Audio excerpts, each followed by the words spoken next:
Assalamualaikum warahmatullahi wabarakatuh.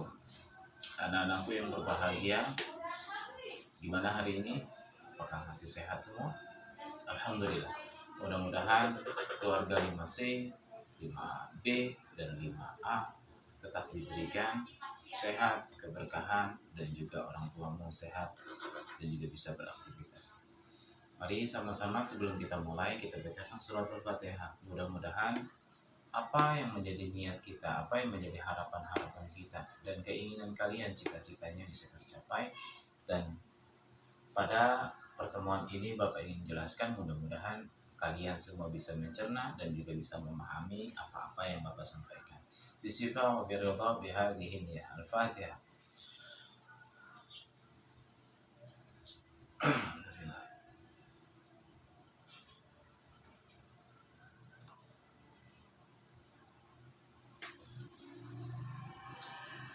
Amin amin ya rabbal alamin. Anak-anakku yang berbahagia, kita melanjutkan kembali pelajaran sejarah kebudayaan Islam semester 2. Minggu lalu kita sudah membahas tentang ciri-ciri fisik Abu Bakar As-Siddiq, khalifah yang pertama.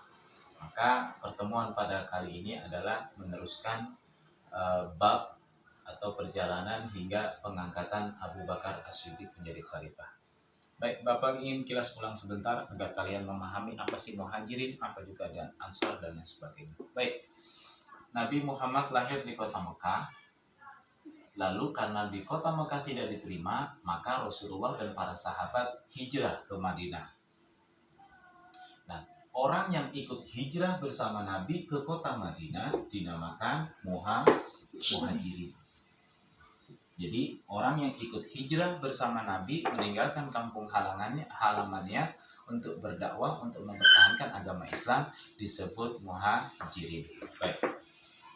Sedangkan kaum Ansor adalah orang asli pribumi yang menerima kunjungan, yang menerima kehadiran kaum Muhajirin.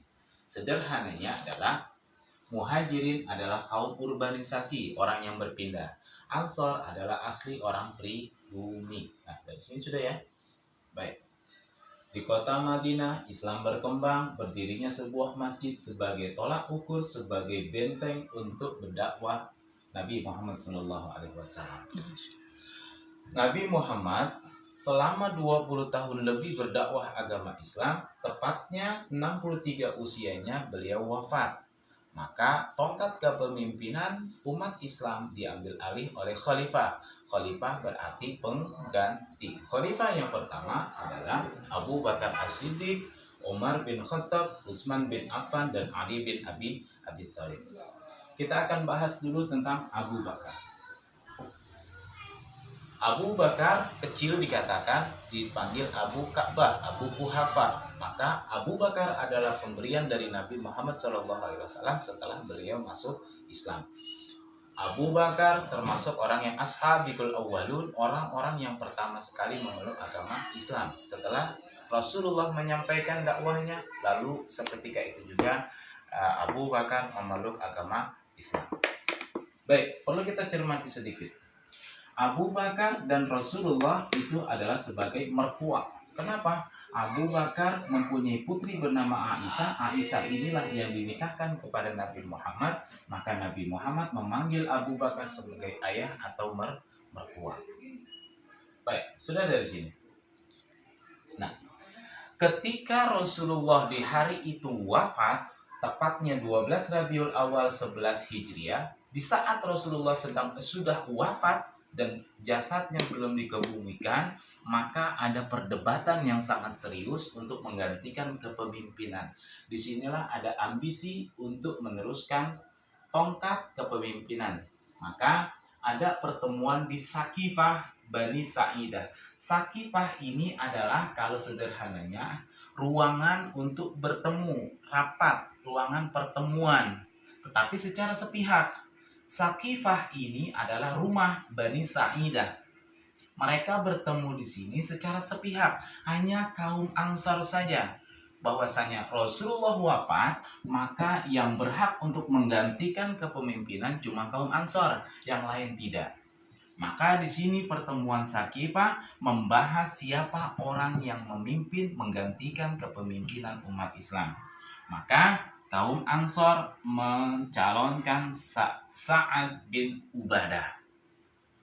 Ketika mereka membahas pertemuan di Sakifah ini, lalu tiba-tiba Abu Bakar datang untuk mengklarifikasi dan sekaligus menolak kesepakatan mereka. Kenapa? Abu Bakar bersama Umar bersama Sa'ad bin Abu Zarrah, mereka datang ke Sakifah untuk melerai, untuk jangan meneruskan rapat tersebut. Akhirnya ada perdebatan yang sangat serius. Rasulullah sudah wafat, maka yang penggantinya adalah kaum Ansor. Oh tidak, menurut Abu Bakar. Bilang lagi, jadi siapa? Kaum Muhajirin. Ada yang bilang kaum Muhajirin saja. Kenapa? Kaum Muhajirin adalah orang yang pertama-tama mendukung hijrahnya Nabi. Ia ikut merasakan penderitaan, ikut dan sebagainya. Ada juga Ahlul Bait mengatakan harusnya Rasulullah wafat, yang memimpin ini Ahlul Bait. Ada yang mengatakan mencalonkan Ali bin Abu Thalib, Muhajirin Ubaidah bin Zarrah. Dari ini semua, maka oleh Abu Bakar dikatakan pemimpin pengganti Rasulullah adalah orang Muhajirin. Kenapa? Bukan semata-mata ikut penderitaan, bukan, tetapi karena hal-hal yang lain. Maka Abu Bakar mencalonkan sahabat Umar. Nah, di sini ada kisah yang menarik antara Abu Bakar, Umar, dan lain sebagainya. Kenapa? Harusnya yang lebih utama adalah Abu Bakar. Kenapa Abu Bakar tidak mencalonkan diri sendiri pada saat di Sakifah? Aku sajalah yang kau pilih. Tetapi karena kerendahan hati dan kedewasaan wawasan pengetahuannya, Abu Bakar tidak mencalonkan. Tetapi Abu Bakar mencalonkan Umar bin Khattab. Nah, lagi-lagi ketika Abu Bakar mencalonkan Umar, Umar menolak lagi. Apa kata Umar? Tidaklah mungkin aku menjadi seorang pemimpin jikalau di situ masih ada Abu Bakar As-Siddiq. Beliau yang paling senior, beliau yang pertama-tama masuk Islam, beliau seorang bangsawan dan seorang negarawan. Lalu para sahabat yang hadir di Sakifah, baik dari ada Ansor, baik Muhajirin, baik Ahlul Bait, mereka semua bersatu padu untuk membaiat, untuk sumpah setia bahwasanya pemimpin setelah Rasulullah wafat adalah Abu Bakar. Jadi Ahlul Bait adalah sumpah setia. Contoh, di dalam satu rapat disepakati bahwasanya dia yang harus menjadi pemimpin. Maka ketika kita tunjuk dia sebagai pemimpin, kita harus setia dengan dia, patuh, taat, dan tunduk. Ahlul Bait Bait adalah sumpah setia. Dari nama-nama ini tidak ada yang dipilih menjadi khalifah, maka yang dipilih adalah Abu Bakar. Baik, anak-anakku sudah paham dari sini ya? Sudah? Alhamdulillah. Bapak lanjutkan sedikit lagi. Rasulullah sudah wafat, maka kepemimpinan tidak ada lagi seorang nabi. Karena apa? Nabi Muhammad, nabi yang terakhir, tidak ada lagi setelah Nabi Muhammad ada seorang nabi. Maka kalau sekarang ada mengatakan aku nabi, dia nabi, tidak. Itu namanya pendusta atau nabi bohong. Maka yang ada adalah setelah Nabi wafat ada kata-kata khalifah. Khalifah adalah pengganti setelah Rasulullah wafat. Khalifah adalah pengganti. Pak, ada juga namanya Khulafaur Rasyidin. Ada. Khulafaur Rasyidin adalah orang-orang yang mendapatkan petunjuk dari Allah, tapi sebenarnya dia juga khalifah. Khalafah pengganti. Khulafaur Rasyidin, khalifah atau pengganti yang memang mendapatkan petunjuk. Makanya orang yang 4 sahabat yang 4 ini mendapatkan tiket langsung masuk surga sesuai dengan kebebasan untuk memilih di mana pintu-pintu yang Allah bukakan untuk mereka. Kenapa? Kok enak banget Pak beliau ini? Iyalah, mereka orang yang pertama berjihad, berjuang, mendakwahkan agama Islam, baik harta, jiwa, dan lain sebagainya. Makanya Allah memberikan kebebasan, you semua masuk surga. Enak gak? Enak. Mau seperti itu? Mau. Kita bisa seperti itu. Kenapa? Kita bisa jika you nanti sudah dewasa, menjadi orang yang berguna, menjadi hartawan dan lain sebagainya, jadikan itu semua untuk berjihad untuk agama Allah Subhanahu wa Ta'ala. Janji? Siap? Siap. Insyaallah. Oke. Lanjut. Ketika Rasulullah wafat, maka tongkat kepemimpinan dinamakan khalifah, pengganti atau khulafaur rasyidin, orang yang mendapatkan petunjuk. Kita bahas yang pertama. Khalifah yang pertama adalah Abu Bakar As-Siddiq. Pak, Abu Bakar kan nama kecilnya Abu Kuhafah atau Abu Ka'bah. Ya, Abu Ka'bah adalah nama asli yang diberikan dari orang tuanya. Sedangkan Abu Bakar adalah nama yang diberikan oleh Rasulullah setelah ia memeluk agama Islam. Bakar artinya segera atau mempercayai. As-Siddiq, gelarnya adalah As-Siddiq, orang yang sangat jujur dan sangat mempercayai apa-apa yang disampaikan Rasulullah. Contoh, ketika Rasulullah melaksanakan Isra dan Mi'raj, maka pertama sahabat yang langsung mempercayai dakwahnya adalah Abu Bakar As-Siddiq. Baik, sudah masuk. Setelah Abu Bakar dibaiat menjadi pemimpin, menjadi khalifah. Maka langkah-langkah yang pertama ketika memimpin menjadi presiden, kalau sekarang raja, kalau sekarang maka langkah yang pertama adalah memerangi kaum Riddah. Kaum Riddah adalah pemurtadan. Apakah masih lanjut? Oke. Kaum Riddah adalah orang yang kembali memeluk agama setelah Islam. Jadi mendengar Rasulullah wafat, maka orang-orang yang di berbagai daerah penjuru semenanjung Arab, mereka kembali lagi ke agama nenek moyang mereka. Kenapa? Mereka tidak lagi percaya kepada Nabi sudah wafat, maka mereka kembali.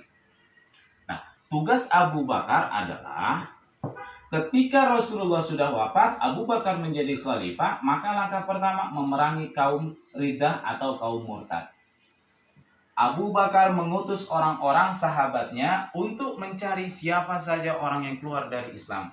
Ada yang mengatakan Musailamah Al-Kadzdzab, Tulaihah bin apa gitu. Mereka mengaku Nabi. Woi, aku seorang Nabi pengganti Rasulullah. Mereka yang mengaku-ngaku Nabi. Maka oleh Abu Bakar itu diperangi atau disadarkan bahwasanya tidak ada lagi Nabi setelah Rasulullah. Itu yang pertama. Yang kedua, mengirim pasukan ke Ubna, Irak dan Suriah. Pak, pasukan ke Ubna kan di zamannya Nabi. Ya, di detik 1 tahun sebelum Rasulullah wafat, Rasulullah menunjuk Usamah bin Zaid untuk mengirim pasukan ke Ubna. Pasukan tersebut sudah disiapkan, tetapi keberangkatannya belum. Kenapa? Rasulullah sedang mengalami sakit. Maka setelah Rasulullah wafat, diteruskan oleh Abu Bakar. Abu Bakar pun mengirim pasukan terus untuk ke Irak dan Suriah. Siapa pemimpinnya? Pemimpinnya adalah Usamah bin Zaid, putra dari Zaid bin Harithah. Nah, Pak, ngapain mereka di sana? Disinilah perang untuk memberantas kaum Romawi atau Persia, bangsa Romawi. Karena Pak, Islam kok ngajakin perang terus ya Pak ya, mengatakan begitu. Tidak, karena di waktu itu pasukan Romawi yang sudah semena-mena di luar batas, mereka membumi hanguskan orang-orang yang ada di semenanjung Arab. Maka Abu Bakar mengirim pasukan ke Ubna untuk memerangi kaum bangsa Romawi, Irak atau Suriah. Kalau kita kenal sekarang Irak atau Basrah, mudah-mudahan kita bisa ke sana ya. Nah ini naik odong-odong atau naik Kopaja, nggak mungkin lah Pak. Oke, terus ada juga perluasan wilayah. Perluasan wilayah adalah Islam yang tadinya hanya di sebatas Arab, maka oleh Abu Bakar diluasin lagi, disebar lagi. Makanya ada delegasi untuk mengirim para ulama ke suatu daerah, agar Islam terus berkembang dan berkembang lebih luas lagi. Terus yang terakhir, pengumpulan ayat-ayat suci Al-Quran. Pak, Ini kan tidak disuruh oleh Rasulullah untuk mengumpulin. Kenapa Abu Bakar punya inisiatif untuk mengumpulkan ayat-ayat Al-Quran? Begini nak, ayat-ayat Al-Quran dulunya memang ada di otak atau ada di penghafal-penghafal para orang-orang. Ketika sedang gencar-gencarnya untuk memerangi para kaum musyrikin, maka di saat itu juga orang-orang yang hafal Al-Quran banyak yang mati syahid atau wafat. Maka Abu Bakar inisiatif pertama untuk mengumpulkan ayat-ayat Al-Quran. Belum dibukukan, cuma dikumpulkan. Contoh, si A yang menghafal Al-Quran, panggil. Si A, B yang mengumpulkan hafal Al-Quran, panggil. Disatu padukan, dibuat satu catatan. Nanti pada saat Khalifah Utsman, ayat-ayat Al-Quran dibukukan menjadi sebuah kitab yang kita kenal dengan sekarang kitab suci Al-Quran. Terakhir dari ini semua, beliau wafat di 22 Jumadil Akhir atau tepatnya 13 Hijriah. Lihat nak, Nabi 11 Hijriah wafatnya, diikuti dengan 13, berarti selisih cuma 2 tahun kepemimpinan Abu Bakar As-Siddiq. Pak, kok cuma 2 tahun? Iyalah, karena memang akhir hayat beliau usia 63 tahun, beliau sakit selama 15 hari, karena memang ada satu riwayat mengatakan beliau sakitnya karena keracunan makanan akibat makanan yang basi, dia olah lagi, dia menjadikan makanan, maka disitulah mendapatkan keracunan dari segi makanan. Baik anak-anakku sekalian, mudah-mudahan Bapak jelaskan ini semua, kalian bisa memahami, dan inilah menambah kekuatan keimanan kita mempelajari sejarah kebudayaan Islam. Dengan mempelajari ini semua, akidah kita semakin kuat, dan kalian juga semua nantinya bisa merasakan betapa pedih, perih jiwa raga taruhannya untuk mendakwahkan agama Islam. Sekarang tidak ada lagi perang namanya, tetapi kita sebagai hamba yang bersyukur, hamba yang berbakti kepada Rasulullah dan para sahabatnya, jadikan IQ kalian, jadikan pengetahuan kalian menjadi orang dewasa nantinya, mendapatkan ilmu yang bermanfaat, barokah. Jadikan ilmu pengetahuan itu untuk kemaslahatan, kebersamaan, kebaikan. Mungkin itu saja yang Bapak sampaikan, kurang lebihnya mohon maaf. Nanti kalau ada pertanyaan, tolong sampaikan ke Japri atau tanya, kita didiskusikan di grup. Kurang lebihnya, billahi taufiq wal hidayah. Assalamualaikum warahmatullahi wabarakatuh.